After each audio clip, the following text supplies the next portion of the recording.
Hey, what's up? Joe in Vegas here, back with another review. This is an interesting one. This is another review or a second review or a follow-up review of Boy George and Culture Club at the Wynn here in Las Vegas. So why this is so interesting, if you have not been following me, this is a little stupid channel that I do just as a way to kind of let people know if they're coming into town, which shows are good, which shows are not good. It's a way for me to just... People ask me, how was the show? I just send them a link. And I just find it interesting to talk about concerts. It's a passion of mine. It's something I do 2-3 times a week, and I love it. And that's why I started this channel. So, never in a million billion years did I think that an actual artist would listen to any of these reviews, no less respond to them, no less talk about them on stage. And that's what happened 8 months ago when I went to go see Boy George. And he's not the only one. I've had a couple other artists. I've had artists reach out to me privately. It's an incredible thing, and it's a testament to this internet, and it's a testament to how fucking awesome some of these artists are, that they do listen to their fans. And you don't think they do, but they do, and it's cool. So about 8 months ago, I went to see Boy George and Culture Club at the Wynn. It was their first stop there in this little residency game. I really loved the show. At the time, I gave it an 8.3, only because I had a couple pointers that I put into the review. Never did I think that he would listen to that. And he did, and he shared it that night on his Twitter, and that alone was like, I couldn't believe it. And then I found out the next night, and I got video of it, and I'll put the link in the description, that he actually talked about me and my review twice on stage, which, blown away. I clearly left an impact, which I cannot believe I have an impact on anybody. But the fact that I influenced Boy George, who was such an influence to me in my love of music, I don't know what to say. I was kind of speechless to it. I felt honored. I felt bad because even though I said some beautiful things about him, I think he took my points a little bit too much to heart. They were just, little critical reviews. But I did say a lot. I think I gave the show an 8.3 or an 8.4 out of 10 last time. But I was very curious to come back and see if he had made any changes based off of my comments. So the things that I suggested last time were, number one, and I think he took the most offense to this. He had sang a Gershwin song at the end of the show, which was a very slow ballad, which was great. And I said in the review, I wouldn't necessarily, well, maybe I said take it out just because there's other songs, but I meant essentially move it to a different part of the set list. Because what happened was, as he got to the end of the show, he got into the hits. And as the hits started growing, the crowd was on their feet and they were going crazy and they were getting ready and everybody's building up to, everybody knows Karma Chameleon is going to be the last song. And then he drops this slow cover ballad and everybody sat down. And then they got back up again for Karma Chameleon and then went out of the casino. So my critique was that song. So I wanted to see if he took it out of the set list this time, which he did. And I'm going to... I don't know. I don't want to say I'm responsible for that because maybe I just pointed out to him. Ultimately, he makes a decision and he can do whatever the fuck he wants. He's Boy George. He's not listening to me, but I think it's fucking awesome that he listened and said, you know what, maybe this guy's right. We should either move it around or take it out. And it looks like he took it out. But, that was no way a shot at Boy George. That was just my opinion. Another thing I suggested was that they had too many people on stage. It's a very small stage. It's the best venue in town. I say it every time I'm there in all my reviews. I love that venue. I just saw Bryan Adams there. It is so small and so intimate, and it just makes for it's such a great concert experience to go see a place there. And it's not crazy expensive, but the stage is small. That's the trade-off for the intimacy. So I mentioned that they had the set design, there was too many people on stage. It felt too crowded. He couldn't work the stage. And they had this big drum rig with the sound plastics, whatever you call them. So this time, I noticed there was one less background singer. So the drum rig is still there, but that was fine. But I'm telling you, taking one person out, I don't know, made a difference. There was more room on stage. It didn't feel as tight. And it allowed him to move around more. And he was better last night than the first time I saw him because he moved around. And he was able to go from side to side of the stage and high-five fans. And it was more interactive in that intimate setting. And it was fucking great. And I think the last thing I said, which wasn't really a dig, I just said I felt he was a little stiff. And I think it was because of his outfit last time. He had these big boots on and this big trench coat.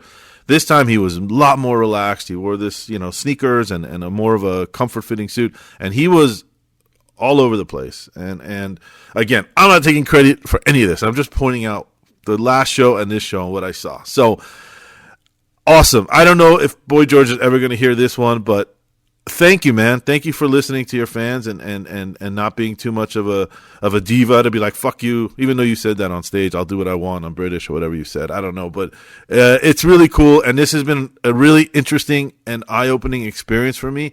And I have a tremendous amount more respect for Boy George than I've ever had. And I've had a lot. And I said it in the first review. The guy is an icon. The guy was so ahead of his time, 40 years ahead of the time with what's going on now in the world with transgender and LGBT and all that stuff. He was think about how long ago he was the forefront of that. He does not get, they talk about Madonna and all these people as like the leaders and the godmothers and godfathers of that movement. I don't think I would say he was, from my childhood, he was the main guy, much more than Madonna. Madonna just had gay people around her.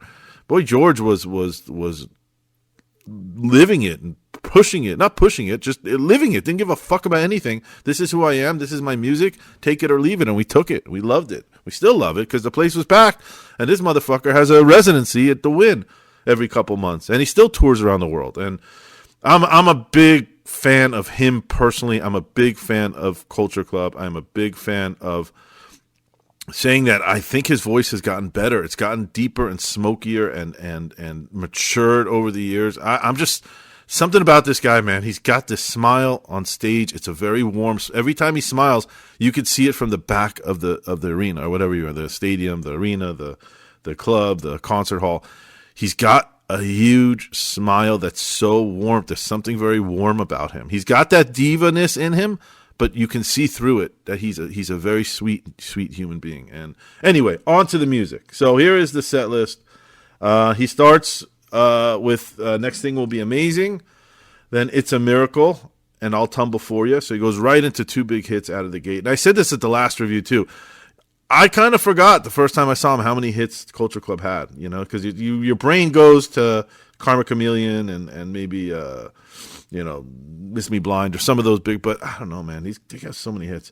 Move Away, Hold Back, Does Everything I Own, Eyeliner Voodoo, and then this is my favorite part. He sings Do You Really Want to Hurt Me? And he did this last time also when he does this live. He slows it down. And because his voice has matured so much, it is a real great song now. Like deep love song, emotional, painful song. I don't know. I said it with the person I was with last time. I like this newer version of this song better than the original. It's not as poppy. It's not as radio friendly, but it hits you in your soul, and I like it. He did Love Is Love. He actually made a comment about making a promise to Primary Wave. I'm actually good friends with with some of the heads of Primary Wave, great publishing company. Planetary Karma, All I Know, and then he did a cover of I Want Candy, which is also, he understands, like I said, he understands that he's an icon of that 80s period, and he likes to feed your little 80s soul every now and then throughout the concert. So he did I Want Candy, which is enough, but somewhere in there, he kind of mashed up the song Faith by George Michael, which was really cool, really cool. I really enjoyed that. And, the guitar, you don't realize the guitars are the same, but they're that same. And he just mixed it in the middle. And right there, anytime you see Boy George singing George Michael, your brain the 80s part of your brain just faints.